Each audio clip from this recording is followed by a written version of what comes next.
ஆண்டின் பொதுக்காலம் 10ஆம் வாரம் சனிக்கிழமை. முதல் வாசகம் அரசர்கள் முதல் நூலிலிருந்து வாசகம். அதிகாரம் 19, வசனங்கள் 19 முதல் 21 வரை.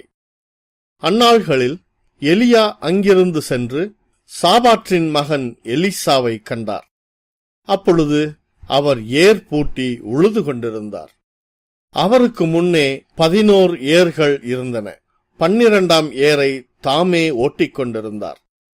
எலியா அவரிடம் சென்று தம் மேலாடையை அவர் மீது தூக்கி போட்டார்.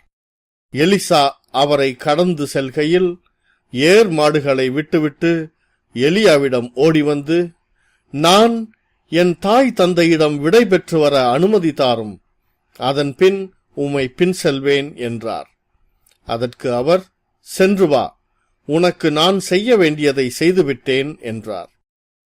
எலிசா எலியாவை விட்டு திரும்பி வந்து ஏர் மாடுகளை பிடித்து அடித்து தாம் உழுத கலப்பைக்கு நெருப்பு மூட்டி அம்மாட்டு இறைச்சியை சமைத்து மக்களுக்கு பரிமாற அவர்களும் அதை உண்டனர்.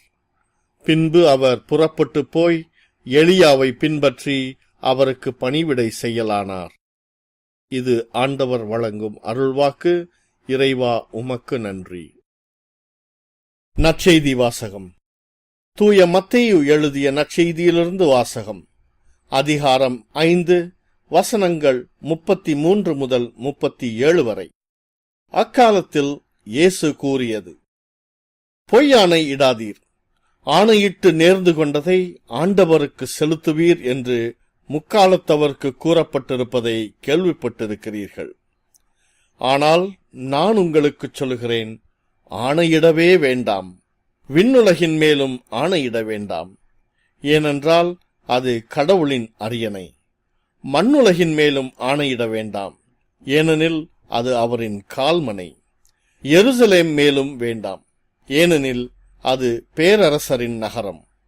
உங்கள் தலைமுடியின் மேலும் ஆணையிட வேண்டாம், ஏனெனில் உங்கள் தலைமுடி ஒன்றையேனும் வெள்ளையாக்கவோ கருப்பாக்கவோ உங்களால் இயலாது.